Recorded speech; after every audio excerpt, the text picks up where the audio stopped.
People are so desperate to leave my city, they're literally marching down the highway en masse to get out. Today we have several major issues to address and one big development to make to get people to stick around, or at least give them a better way out than this or this. Stick around and welcome to Salmon Bay.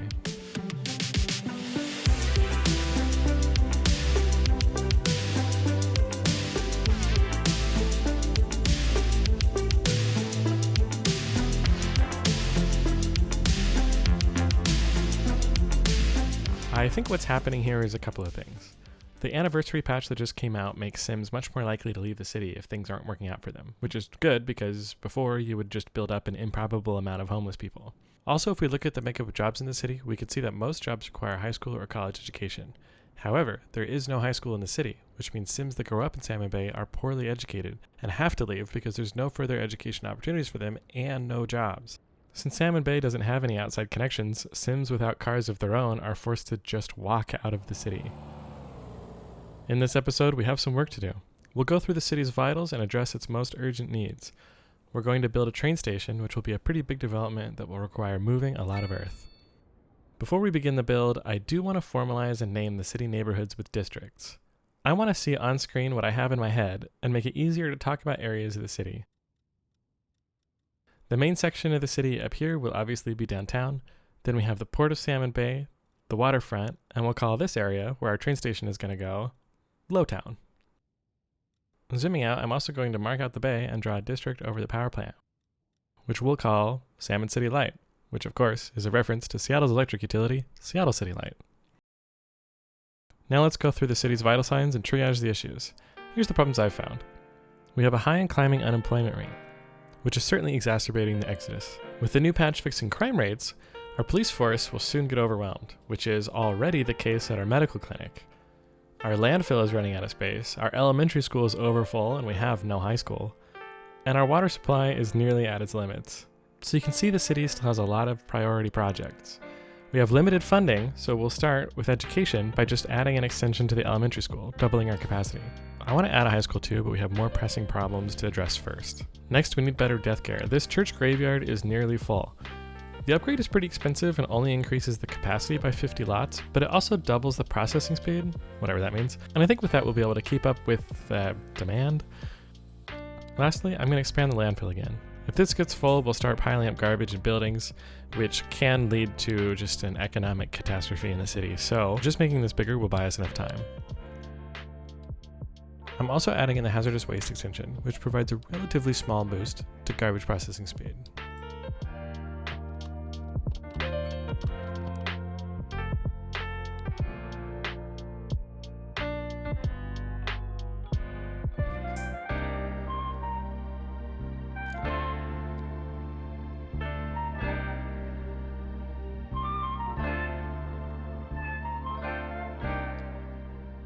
So another change in the patch was emphasizing warehousing for industry.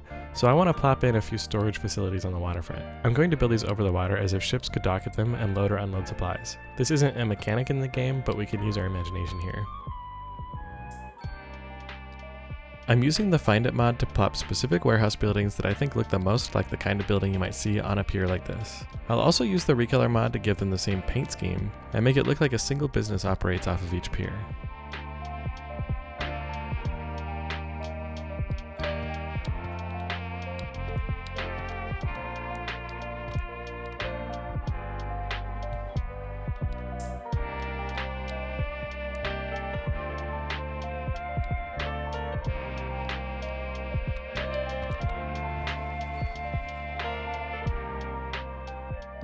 Okay, at this point you would typically make these a quay wall and cut the ocean back in like this.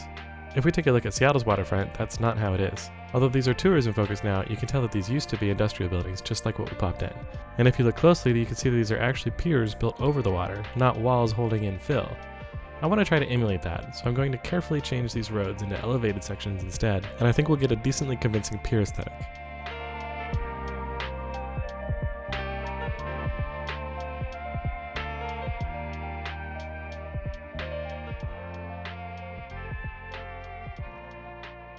Yeah, this is exactly the look I was going for, and I'm really happy with it. I'll add a couple more of these piers nearby, which will make the waterfront look more active and realistic.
To complete the look, I'm using the Better Bulldozer mod here to delete part of the concrete road supports, and I'm replacing it with a smaller concrete pillar so that it doesn't stick out into the water. I think this is overall pretty convincing.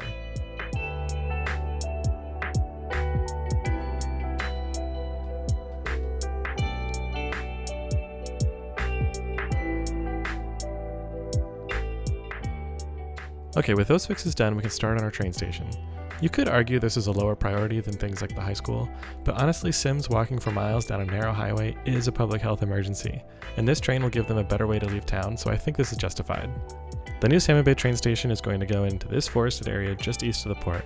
For inspiration, I've been looking at the train station in real life downtown Seattle, King Street Station. Here's Seattle at Google Earth. If we look, we can see the rail tracks coming in from the south, here into the station. And then after the station, they go into a tunnel underground. The tracks exit the tunnel on the other side of downtown, close to the waterfront, and continue along the coast into Inner Bay.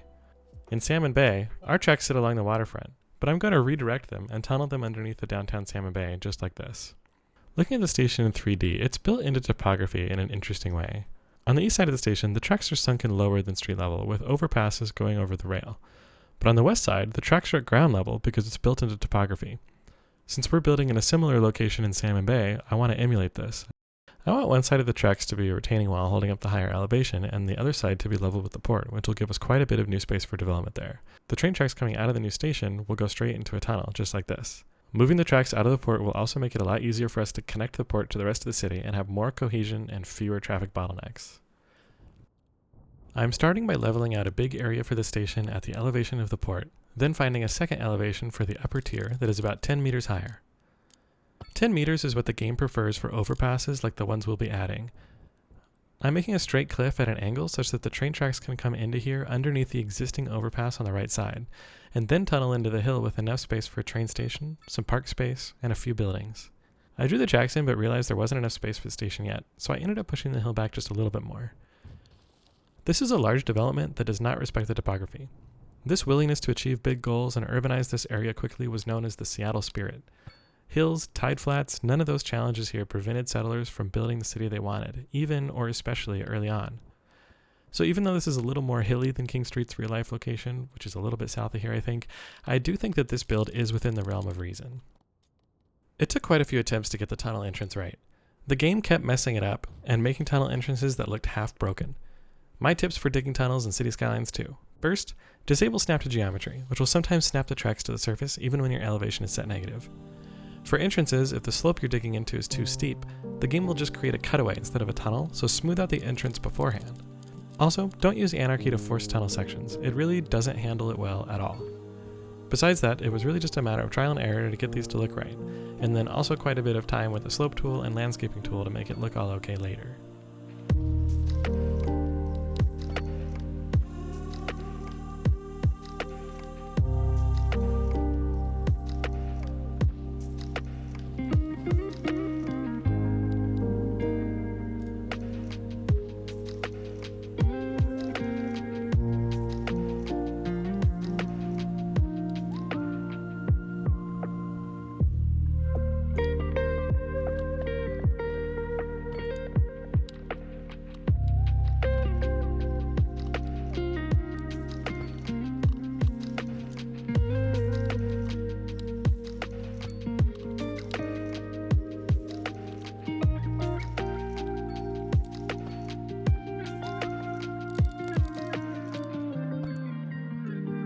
Well, since this part of the city's undeveloped, I didn't futz with the tunnel exit like I did the entrance, and just left it visually broken. I put just a little bit of effort into making the terrain look okay, but I'll have to fix the tunnel exit at some point.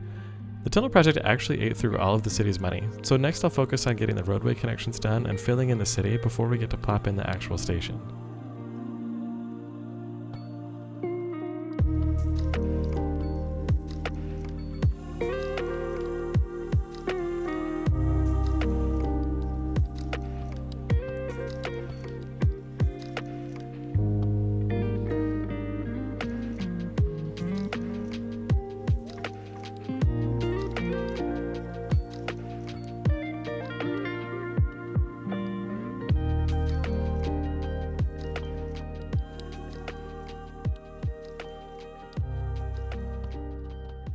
I struggled here finding the right connection from this upper area down to the Portside Avenue.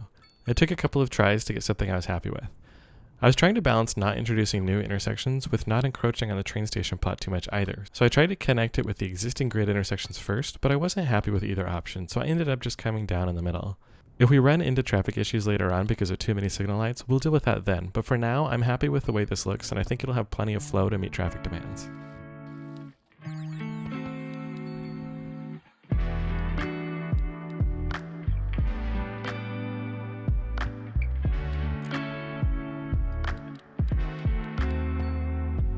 Now we get to upgrade this Waterfront Avenue into a 4-lane road like we talked about in the last episode.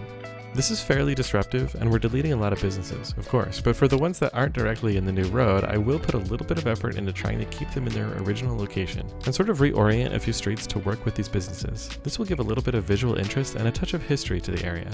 The upgraded road will be able to support more traffic, more businesses, and bring a lot more jobs into the city.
I'm being careful here to connect the upper retaining street into the downtown grid smoothly. If we zoom out, this is now one street connecting on one end our arterial overpass that drops from the Salmon Bay Highway into the port, and on the other it tapers into the main large downtown avenue, effectively connecting two arterial streets. As the city expands, I expect this to be a very important connection, so it needs to be a single collector street running the entire length to make sense with the roadway hierarchy.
Building in this area is very difficult terrain for this game.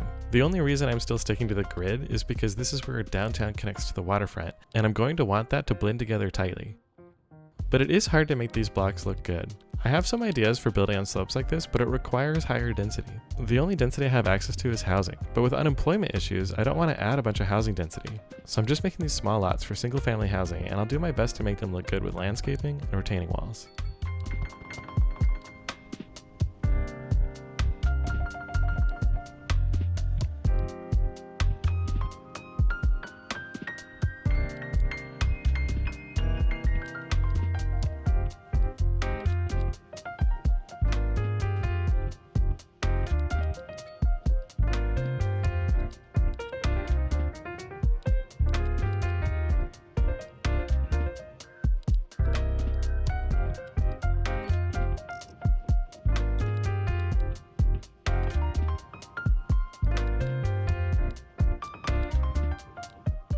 I'm manually plopping some of the buildings along the avenue here so that I can control how much parking the assets use. I want to taper the amount of parking these businesses provide away from the important intersections here, like the roundabout, in an attempt to keep the strodiness of the street reasonable. I am purposefully not being careful about it farther from the intersections because it'll look more natural and realistic. Strodes happen. I do think this area won't have enough parking, but I'd rather think of the problem as a lack of public transit, because cities are for people, not cars.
Let's pause here and take stock of where we're at. I've pretty much finished the overall layout. We just have to fill in and detail the space. We've built up this main waterfront avenue and blended the downtown grid into it. Some of these blocks look better than others. I think this one looks very realistic, for example, except that the retaining wall would be more decorative instead of just vertical concrete. Others, we'll just have to use landscaping to make them look convincing. I've also left open areas around the pedestrian paths, which I'm saving for larger service buildings like we talked about at the start. I think this is an important episode for the overall aesthetic of the city. It does not look realistic to have completely isolated neighborhoods like we had, so blending in the industrial and the downtown area just makes all of this more believable, and it sets us up well to keep expanding the city and still look nice. Now, let's finish up the build. First, I need to get the front of the station right, and I've realized I've left some terrain issues under the avenue, so I'm using Move It to lower the street, which I should have done before I laid it down.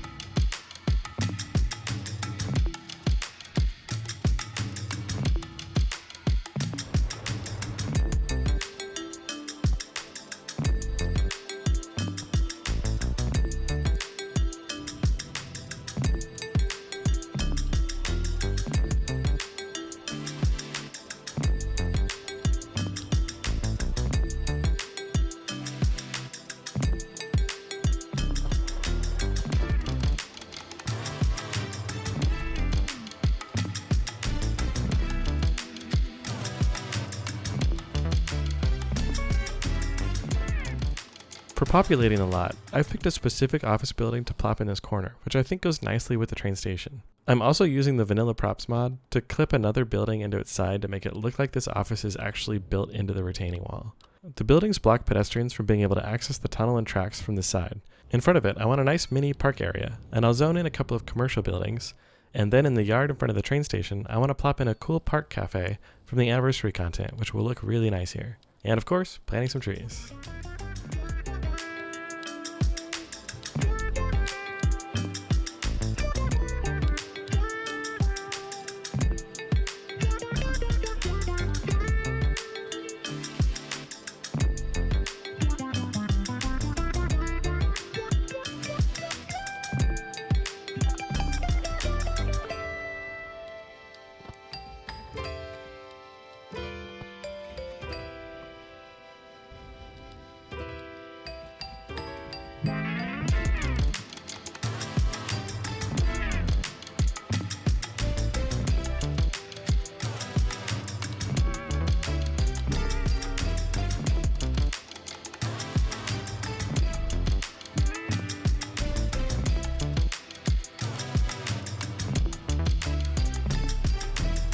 With the train station hooked up and operational, I can finally set the passenger line and get trains stopping here. I'll make a passenger line between the outside connections for Tacoma and Boise, which I'll call the Northern Pacific Railroad. This was the transcontinental line in real life that ran from Tacoma to the Great Lakes. I'm making it free just to be completely sure all of the Sims that are moving out will actually get on the train. And with that in place, we can see that we no longer have Sims leaving the city on foot, so that catastrophe has been fixed. To round out the build, I want to do a good amount of detailing around the tracks. This was a big development, so it deserves the extra attention. In general, I want to lay concrete around the tracks using surfaces. I also want to fill in the edges with thick landscaping. I'm imagining the kind of blackberry thickets that are common in this area. The landscaping will serve safety, creating a natural barrier to prevent people from accessing the tracks. They'll act as a view and sound buffer, and it'll make everything look good and purposeful. I need to do a lot of terrain fixing as well. The station is too close to the track retaining wall and is pulling the terrain down in a way that looks bad. So I need to move the wall off of the tracks to the road instead, which is nice because it actually adds a railing on the road, so I think this is a better look overall anyway. The edges were also left pretty wonky, so I'll spend the time correcting the slopes and making everything look natural and real before covering it up with bushes.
Over these tunnel entrances, we have a sidewalk which basically drops off like a cliff right onto the tracks. This is a pretty dangerous situation, so I definitely want to take the time to put a fence in here. I don't have any net lane fences that I know of, so I just have to place each piece one at a time, and then you just move it to make sure they're lined up correctly and at the same heights. The game won't drop any Sims to their grisly deaths or anything, but I do think this is an important detail to add in anyway. Now, a Sim would have to scale the fence and make it through these blackberry bushes before they could get to the tracks from this street.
There's just one last thing I want to squeeze in before we end the episode. Our poor medical clinic is swamped, and having this many untreated, ill Sims in the city must be a drain on our economy, not to mention morally unacceptable. It's either a clinic or a high school, but the high school I want to place is a bit more than we can afford right now, unfortunately. I'm going to use the Northeast USA Medical Clinic because I really like this brick architecture and it reminds me a lot of the historic buildings in Seattle. So I'll squeeze it into this area that we've saved for services and do just a little bit of detailing to make it fit in.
With the clinic in place, that's the episode.